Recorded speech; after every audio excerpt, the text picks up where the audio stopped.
November 1 നടക്കാനിരിക്കുന്ന അതിദാരിദ്ര്യ വിമുക്ത കേരളം പ്രഖ്യാപന ചടങ്ങിൽ പങ്കെടുക്കുന്നതിൽ നിന്ന് വിട്ടുനിൽക്കണമെന്നാവശ്യപ്പെട്ട് സമരം ചെയ്യുന്ന ആശാപ്രവർത്തകർ നടന്മാരായ മോഹൻലാൽ, മമ്മൂട്ടി, കമൽഹാസൻ എന്നിവർക്ക് തുറന്ന കത്തയച്ചു. ഈ പ്രഖ്യാപനത്തിൽ പങ്കെടുക്കുക വഴി നിങ്ങൾ ആ വലിയ നുണയുടെ പ്രചാരകരായി മാറുമെന്നും കത്തിൽ ആശാ വർക്കർമാർ പറയുന്നു. കൂടുതൽ വിവരങ്ങളുമായി MG മിഥുൻ ചേരുന്നുണ്ട്. മിഥുൻ, 233 രൂപ ദിവസവേതനം ലഭിക്കുന്ന 26,125 ആശമാർ തെരുവിൽ സമരം ചെയ്യുന്ന സാഹചര്യത്തിൽ എത്രത്തോളം കേരളം അതിദാരിദ്ര്യ വിമുക്തമാകുമെന്നൊരു വലിയ ചോദ്യം ആ തുറന്ന കത്തിലുണ്ട്. അത് സർക്കാരിന് മുന്നിൽ തന്നെ ഒരു വലിയ ചോദ്യമായി നിലനിൽക്കുകയാണ്, വലിയൊരു പ്രതിസന്ധിയായി നിലനിൽക്കുകയാണ്.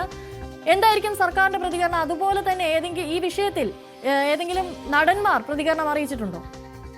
അനുശ്രീ, ഇതുവരെ ഒരു പ്രതികരണം ഇതുമായി ബന്ധപ്പെട്ട് വന്നിട്ടില്ല എന്നുള്ളതാണ്. ഈ നടന്മാർക്ക്, അതായത് മോഹൻലാലിനും മമ്മൂട്ടിക്കും ഒപ്പം തന്നെ കമൽഹാസനും ഇമെയിൽ മുഖേനയാണ് ആശമാർ തുറന്ന കത്ത് എഴുതിയിരിക്കുന്നത്. ഉള്ളുലഞ്ഞെഴുതുന്ന തുറന്ന കത്ത് എന്ന ഹെഡിങ്ങിലൂടെയാണ് ഇത്തരത്തിലൊരു കത്ത് ഈ നടന്മാർക്ക് അവർ സമർപ്പിച്ചിരിക്കുന്നത്. അതായത് അതിൽ പ്രധാനമായും ചൂണ്ടിക്കാണിക്കുന്ന ചില കാര്യങ്ങളുണ്ട്. അതായത് അതിദാരിദ്ര്യ വിമുക്ത കേരള പ്രഖ്യാപനത്തിൽ ഒരു തരത്തിലും നിങ്ങൾ പങ്കെടുക്കരുത്. അതായത് സർക്കാരിൻ്റെ ഈ നുണപ്രചാരണത്തിൻ്റെ ഭാഗമായി നിങ്ങളും മാറും.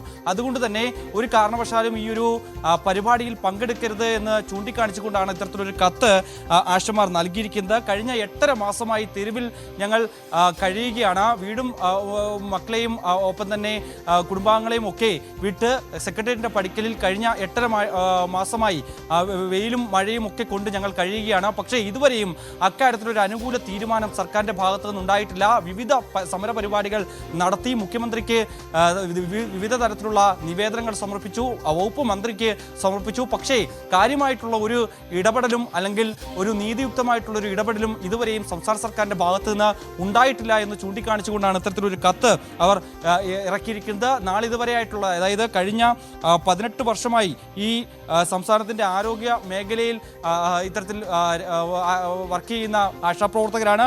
11 സഹപ്രവർത്തകർ കോവിഡ് മൂലം മരണപ്പെട്ടിട്ടുണ്ട്. ആ ഒരു ദുർഘട സാഹചര്യത്തിൽ പോലും എല്ലാം വലിച്ചെറിഞ്ഞുകൊണ്ട് ആ വേളയിൽ പോലും സർക്കാരിനൊപ്പം, സർക്കാരിൻ്റെ ഈ സേവന പ്രവർത്തനങ്ങളുടെ ഭാഗമായി നിന്ന ആളുകളാണ് ഞങ്ങൾ. പക്ഷേ ഞങ്ങൾക്ക് വേണ്ടിയിട്ടുള്ള ഒരു ഇടപെടലും ഇതുവരെയും ഉണ്ടാകാത്ത പശ്ചാത്തലത്തിൽ ഈ ദിവസവേതനം കൂട്ടുക എന്നുള്ള ആ ഒരു കാര്യത്തിൽ ഏതെങ്കിലും തരത്തിലുള്ള ഇടപെടൽ ഉണ്ടാകണം എന്നുള്ള ആവശ്യം അവർ മുന്നോട്ട് വയ്ക്കുകയും ചെയ്യുന്നു. 5 ലക്ഷം രൂപ വിരമിക്കൽ ആനുകൂല്യം പ്രഖ്യാപിക്കുക, ഒപ്പം തന്നെ നിലവിലുള്ള 233 രൂപ ദിവസവേതനം അത് കൂടുതൽ തുകയായി ഉയർത്തുക തുടങ്ങിയ ആവശ്യങ്ങളാണ് അവർ മുന്നോട്ട് വെക്കുന്നത്. ഏറ്റവും ന്യായമായിട്ടുള്ള ആവശ്യങ്ങൾ മുന്നോട്ട് വെക്കുമ്പോൾ അതിൽ നിന്ന് എന്തുകൊണ്ടാണ് ഇങ്ങനെ മുഖം തിരിഞ്ഞ് നിൽക്കുന്നത്? അങ്ങനെ നിൽക്കുന്ന ഒരു സാഹചര്യത്തിൽ ദാരിദ്ര്യ വിമുക്ത കേരള പ്രഖ്യാപനം നടത്താൻ എങ്ങനെ സർക്കാരിനാകുമെന്നുള്ളതാണ്. അത്രത്തോളം കുടുംബങ്ങൾ, ഏകദേശം 20,000-ത്തിലധികം ആശമാർ ഈ ഒരു രംഗത്തുണ്ട്, പ്രവർത്തിക്കുന്നുണ്ട്, ആശാവർക്കർമാരായി പ്രവർത്തിക്കുന്നുണ്ട്. അവരൊക്കെ ഇങ്ങനെ കഴിയുമ്പോൾ, അവരെ വളരെ തുച്ഛമായിട്ടുള്ളൊരു വേതനത്തോടെ അവർ കഴിഞ്ഞു പോകുമ്പോൾ എങ്ങനെ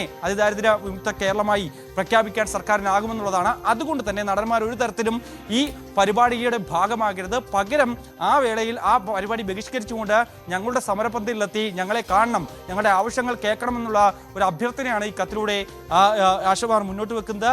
എന്തായാലും ഇമെയിൽ മുഖേനയാണ് ഈ കത്ത് നൽകിയിരിക്കുന്നത്. ഇത് സംബന്ധിച്ച് യാതൊരുവിധ പ്രതികരണവും ഇതുവരെയും വന്നിട്ടില്ല എന്നുള്ളതാണ്. അതിൽ എന്ത് തീരുമാനം നടന്മാർ കൈക്കൊള്ളുമെന്നുള്ളതാണ് നമുക്ക് കണ്ടറിയേണ്ടിയിരിക്കുന്നത്. നവംബർ 1 ഈ ഒരു പരിപാടി നിശ്ചയിച്ചിട്ടുള്ളത്. സർക്കാരിൻ്റെ ഭാഗത്തുനിന്നോ ആരോഗ്യവകുപ്പിൻ്റെ ഭാഗത്തുനിന്നോ ഇനി എന്തെങ്കിലും തരത്തിലൊരു പ്രതികരണം പ്രതീക്ഷിക്കുകയും ചെയ്യുന്നുണ്ട് ഇക്കാര്യത്തിൽ. അനുശ്രീ, ശരി. MG മിഥുനാണ് കൂടുതൽ വിവരങ്ങൾ നൽകിയത്.